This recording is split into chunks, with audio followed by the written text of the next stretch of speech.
আগে আপনাদেরকে বলছিলাম বিএনপি ক্ষমতায় আসলে থাকতে পারবে সর্বোচ্চ 3 বছর। আজকে সময় আরো কম মনে হইতেছে।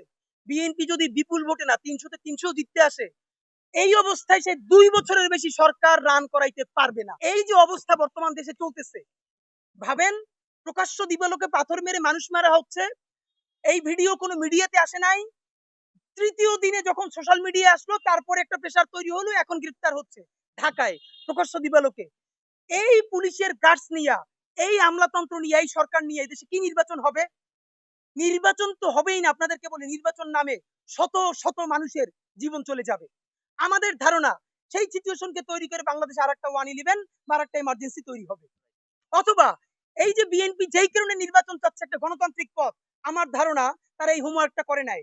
এই গণতান্ত্রিক পথে নির্বাচন দিয়া, এইরকম হাজার মানুষের জীবন দিয়া, এইখানে আন্তর্জাতিক বিশ্ব পুরো একটা অ্যাপলিটিক্যাল সরকারকে প্রতিষ্ঠা করে দিবে।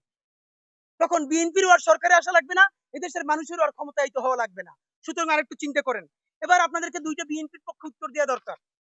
তারা বারবার বলে ব্যক্তির দায় কি দল নিবে। এখন আমারও প্রশ্ন, আসলে ব্যক্তির দায় কে নিবে? প্রথম কথা হলো, ব্যক্তির দায় দল নিবে না, কিন্তু ব্যক্তি যা টাকা পয়সা বিভিন্ন ভাবে কামাই করবে সেইটা খালি দল নিবে, তাই তো? মানে আপনি দায় নিবেন না, আপনি খালি দরদ নিবেন। তাহলে দ্বিতীয় প্রশ্ন হলো, ব্যক্তির দায় যদি দল না নেয়, তাহলে যে কোনো দলের প্রধানই আইসে কি খুন করতে হবে? ধরেন বিএনপির যদি কেউ কোথায় খুন করে, এটা বিএনপি করছে এটা প্রমাণ করার জন্য কি তারেক রহমান সাহেবরা এসে খুন করতে হবে? জামাত যদি কোথায় কাউকে হত্যা করে, এটা কি ডাক্তার শফিক সাহেবকে এসে করতে হবে? এনসিপি যদি কোথাও কাউকে খুন করে, এটা কি নাহিদরি এসে করতে হবে?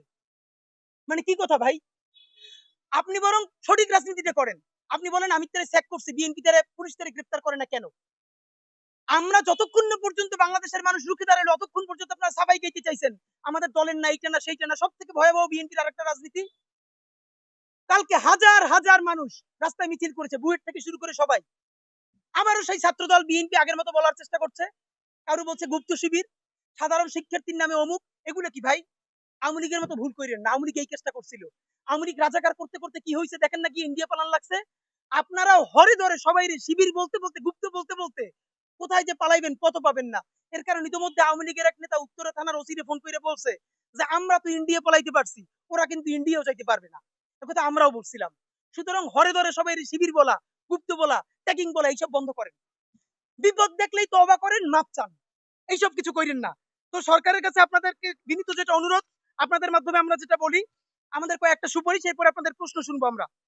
বিএনপি যদি এখনো মনে করে তার পুরনো ধারার রাজনীতি কইরা সে ক্ষমতায় আসবে এবং টিকে থাকবে, আগে আপনাদেরকে বলছিলাম বিএনপি ক্ষমতায় আসলে থাকতে পারবে সর্বোচ্চ 3 বছর।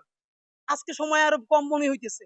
বিএনপি যদি বিপুল ভোটে না 300-তে 300 জিততে আসে, এই অবস্থায় সে 2 বছরের বেশি সরকার রান করাইতে পারবে না। সুতরাং নির্বাচনের চেয়ে সেই ক্ষমতা কেমনে সুসংহিত করবেন এইটা মনে রাখেন। কেন পারবেন না? হিসাব সোজা ভাই, মানুষের হাত খুলে গেছে।